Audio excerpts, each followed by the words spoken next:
Hey Andrew, so how do I get like a six-pack quick? What's the fastest way to get a six-pack? Why does it have to be quick? Why does it have to be easy? Why do you think life is all quick and easy? Why can't it be hard and difficult? Why can't you suffer?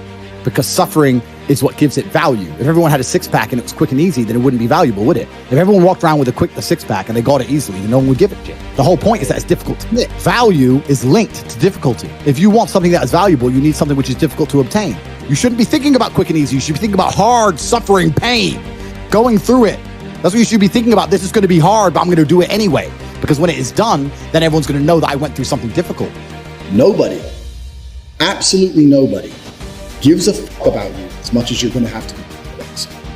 Nobody cares about you as much as they need to care to fix your life. But nobody is going to come to your bed, drag you out of bed, drag you to a job, force you to work hard. You are never going to have any of the things you want if you do not get them yourself. The only person who's going to make me happy and live a life that I want to live is me. Nobody's going to do it for me. People say, Tate, what motivates you? And I find that I think that's a stupid question. I was a 4-time kickboxing world champion. For 12 years, I trained 5 hours a day, 6 days a week. And I was motivated to train probably about 25% of the time. The rest of the time I went because I am disciplined. If I wake up and I'm unhappy, I will do the exact same things as if I am happy. I will go to the gym the same. I will work the same. How I feel has no impact on how I live my life. We're grown-ups and we have responsibilities and we have problems and we have pressure, and you don't necessarily have to be happy to perform, and happiness will come at the end of the performance anyway.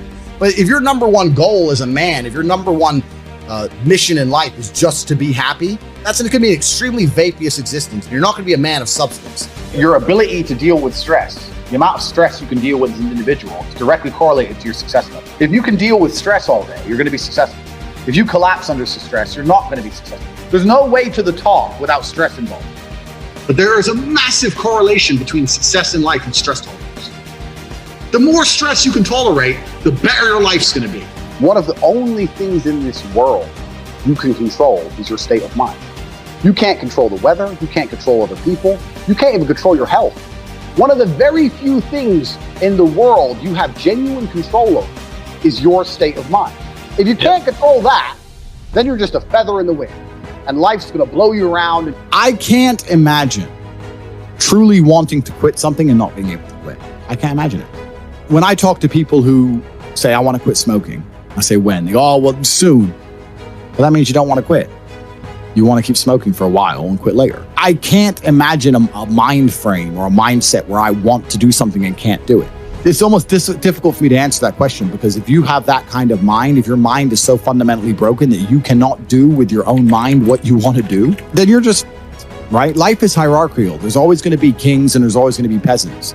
If you have a mind that you can't control, then you're never going to be a king. You're going to be a peasant. That's your life. You have a peasant's life ahead of you, and that's your destiny. Enjoy, right? There's always been peasants. That's life. But I believe that the most important thing you can do as a man is to gain control of your mind. Once you have control of your mind, life is so ridiculously easy. People say to me, Tate, you're in good shape. All you do is drink vodka and travel the world. You're never even home. You never even have a gym. How do you do it? It's ridiculously easy if you control your mind. If I decide to do 1,000 push-ups, I'll do them. Maybe I have to do them one at a time. Maybe I'll get tired. Maybe I need a break. I'm going to do 1,000 because I said I'm going to do 1,000. Everyone knows what they're supposed to do. You either control your mind or you don't. And all of these things stem from the same problem. It's something you can do. It's something that is learned. It's something that is taught.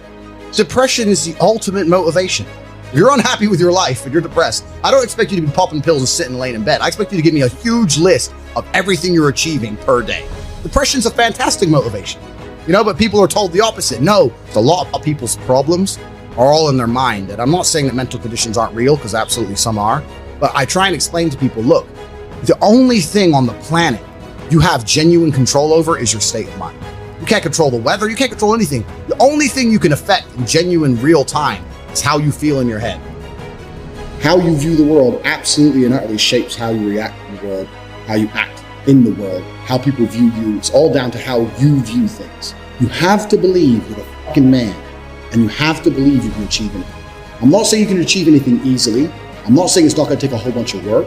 I'm not saying it's going to happen quickly. You have to believe you can achieve anything. When I tell people that you are the sum of the 5 people you spend the most time with, everyone agrees. They go, yeah, that's probably true. And then they continue to hang around with people who they don't want to be. Why? There has to be a point where you sit and go, okay, you're my friends, etc., etc. I love you guys. Yeah, we can talk, whatever.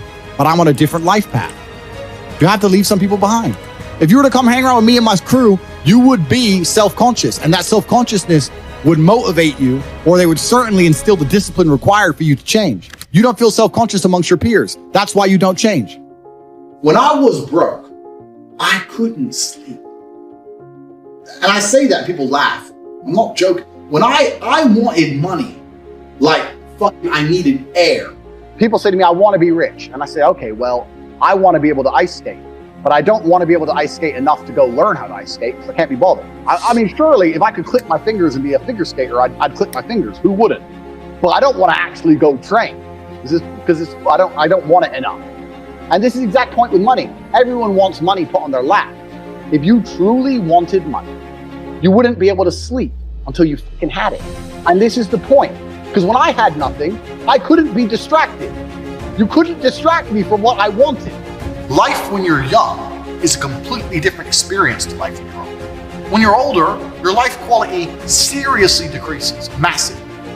So you have about 10 to 15, maybe 20 years to find a way to get rich and enjoy being rich. You got to put it all together and you got to do it quick.